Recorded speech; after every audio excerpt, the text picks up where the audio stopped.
Okay, guys, so in this lecture, we're going to be getting into cardiovascular assessments. So we're going to be getting into assessment of pulse and pulse rate. So pulse palpation guidelines. So the first thing that we always want to be mindful of is that when we're assessing pulses, we're assessing the strength basically of that, of that arterial system, basically how well a limb is perfused. And a way to do that is we start with a distal segment. And we do that because, if we remember our anatomy, if we remember our physiology, right? So we can draw a little diagram here. And we'll draw, the head, stick figure, right? Well, we'll assess things at the radial artery, the hand. If that's normal, right, we don't need to assess things in the brachial artery. We don't need to assess things in the axilla. And that's because, arterial perfusion moves down the limb. So if the more distal segment is normal, we can fairly assume that everything further proximal is normal as well. Now, again, if we do notice that the pulse strength is diminished, and we have a scale for that, and we'll go over what that means in a bit, then we would move to the next proximal segment and work our way up the arterial tree. In the legs, for example, we would start with the feet, right? The feet, the pulses and the pedal pulses, which are our dorsalis, pedis, and posterior tib. And we have pictures for all of these. If these are normal, we don't need to assess popliteal. We don't need to assess femoral. We can safely assume that those are probably normal because they had to pass through those locations prior to getting down to this more distal segment. So we start distal, more proximal if that pulse cannot be obtained or if it's weak. So when we assess pulses, we always want to use our fingertips. We don't want to have super heavy pressure. It's a light pressure because if it's too heavy, right, we're going to actually impair or maybe actually occlude the flow and make it actually harder to assess the normal pulse. So light pressure, shouldn't be white knuckling it, but enough to get through some of that soft tissue to feel that artery pulsation. Don't use your thumb. I have this in bold and red and underlined with multiple exclamation points for a reason. Your thumb produces its own pulse to a degree. So if you're feeling 4 pulses with your thumb, you actually might be perceiving your own pulse from your thumb and not your patient's. So and I'd even recommend not having your thumb touch their skin. So you kind of got to get in the habit of making almost that peace sign or Boy Scout 2 sign or just to feel. So moving your thumb completely out of the equation and out of the position when you're palpating pulses. When we scale the strength of a pulse, we follow this kind of 5-point scale from 0 to 4. You'll see the slight differences in most textbooks, but generally a 2+ pulse, or if a pulse is normal, we record it as 2+. That means normal, and if you see that in a chart, 2+, that indicates normal. If we see it, if we feel the pulse is absent, we can't feel anything, that is a 0. If it's really, really bounding and it's it's a point you might even be able to see a visual pulsation, that would be a 4+, right? And then really anything below normal, so if it's a little bit faint, but you can still feel it, but it's a little weaker than it would be normally. And a way to kind of get a good reflection of that, you can feel your own carotid pulse, and we'll go over where that is. For most people, that's what a normal pulse should feel like. If it feels a little less than that in the periphery, but it's not absent, that would be a 1+ or a weakened pulse.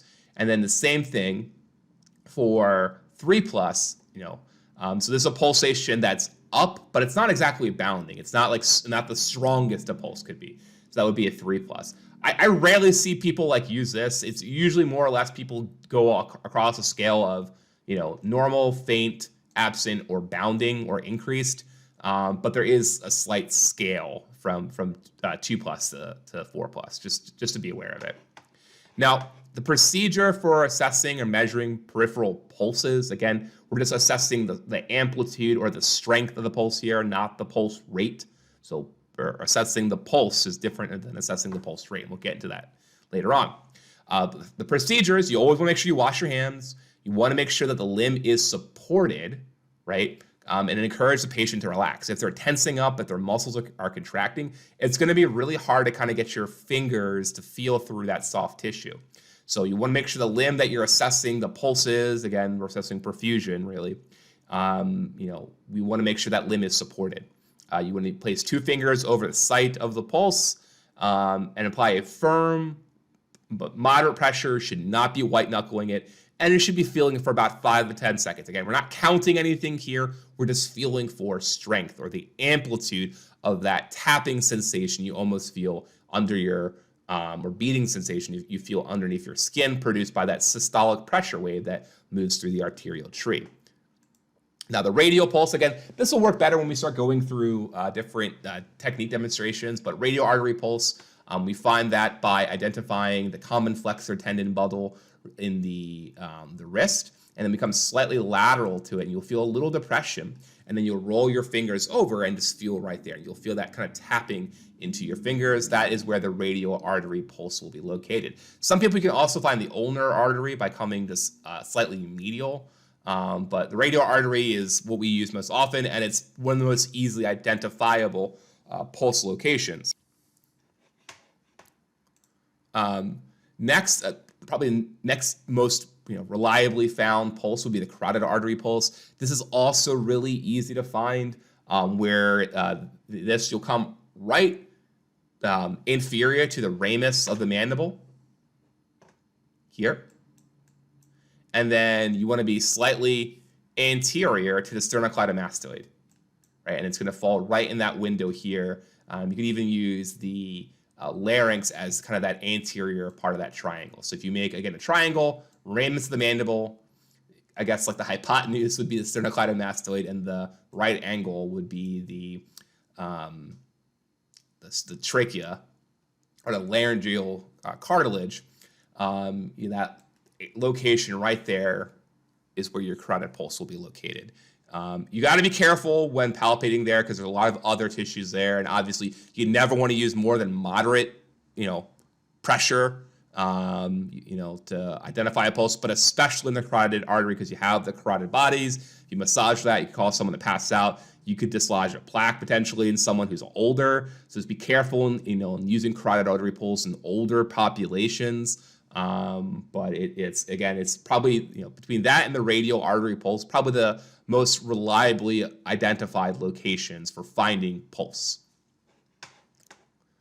Brachial artery pulse. So now if the distal segment, right, our radial artery is absent, the next place we would move up the chain is the brachial artery, right? Again, moving from distal, right? So radial artery would be here, proximal, right? Because remembering that arterial flow moves down the limb, right? If this is normal, well, it's most likely that this location is normal. If this is absent, well, we got to see, okay, like, is there still normal perfusion upstream, okay? So to find this on the patients, what we're going to do is you're going to locate the biceps tendon, and then you're going to come slightly medial to that, and then slightly lateral to the medial epicondyle. It's going to kind of fall right in this region here. An easy way to find it, if you just honestly just find the medial epicondyle on the humerus and just come a little bit off that, that's where that artery is going to run. There are also some people you can find it kind of in this intramuscular septum, kind of between the biceps and the triceps. In very skinny people, you can feel it here as well. But generally, this is where you're going to assess it. It's going to be at this location here. And that's actually where we're going to place our scope when we do blood pressure, which we'll cover in a bit.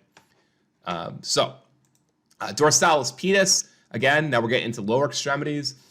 This is, fairly easy pulse to find in most people, but it can be challenging for some people if you can't remember these basic or these important landmarks. So basically what you want to do is create, another little triangle from the first ray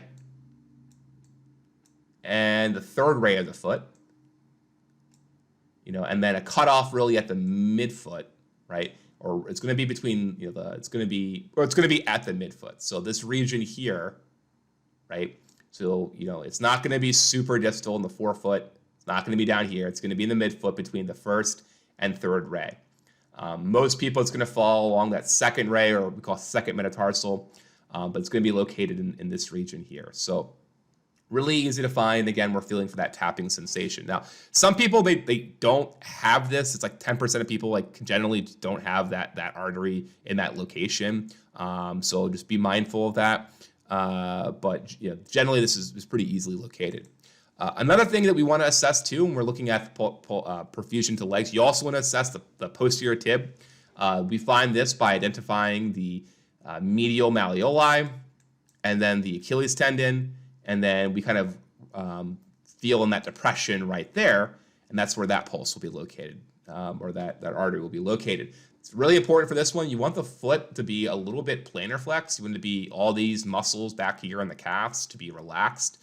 You want this leg supported. This is hard to find on a lot of people, even under normal situations. But if there is a lot of edema or swelling or a lot of body habitus, like in someone who's obese, it can be very, very difficult to identify. So just be aware of that in a lot of in patients. Now, next location, again, if either the dorsalis pedis or the posterior tib are absent, then we'll move proximally to the popliteal artery, which will be located in the popliteal space in the back of the knee. There's a couple different ways to do this. You can assess this with the patient in prone or in supine. I actually find that assessing it with the patient in prone to be a little bit easier because I don't have to kind of like support their limb. It just depends on your comfort level. The popliteal artery passes vertically through the deep portion of the popliteal space, just lateral to the midplane, right? So you place the patients in a supported position with their knees bent, and you're going to kind of be feeling just lateral to the medial hamstrings. Now, in patients who are very muscular or obese, this is very, very difficult to identify. Now, a little bit of insight about the popliteal artery. This artery can actually get snapped in someone with a knee dislocation. So you might actually see patients after a ACL or knee dislocation, like in sports, they'll assess their pedal pulses first to make sure that the popliteal artery has not been severed. So again, even while these are like cardiovascular examinations, like these become very relevant in other settings too. Femoral artery pulse, we're going to assess this by identifying the femoral triangle. So just remembering the orientation moving from lateral to medial in the femoral triangle being nerve, artery, vein, and then lymphatics. So the way to identify this, if you kind of identify the inguinal ligament, which will run between the pubis, and the anterior superior iliac spine here, and kind of the seam of the leg right below that, that's going to be where our femoral artery is going to be located. So if you identify the inguinal ligament, it's going to emerge through that ligament and just be below it, and we'll palpate it there. And again, we feel for that if we can't feel for the popliteal artery. Externally rotating the leg may make it a little bit easier to find because it makes that, it brings those tissues a little bit more closer to the surface. And then another thing that you might want to do if you're assessing perfusion, so pulse strength's a quick way of doing it. Capillary refill is another way of doing it. So someone like you can't really find their pulses super well, you can press on their nail beds and look for whether or not they turn white and then return to color within 2 seconds. That's we call this capillary refill. And someone with normal perfusion, quick pressure, or we call blanching, turning that skin bed or nail bed white, it should return perfusion. Blood in that area should return almost instantaneously after a period of occlusion. Now, a period of temporary occlusion. Now, in someone with impaired perfusion or vascular disease, that will be a little delayed. You may see it, it'll last longer than 2 seconds, and that would indicate impaired perfusion. So if you can't find pulses, this is a quick way of assessing perfusion to a limb as well.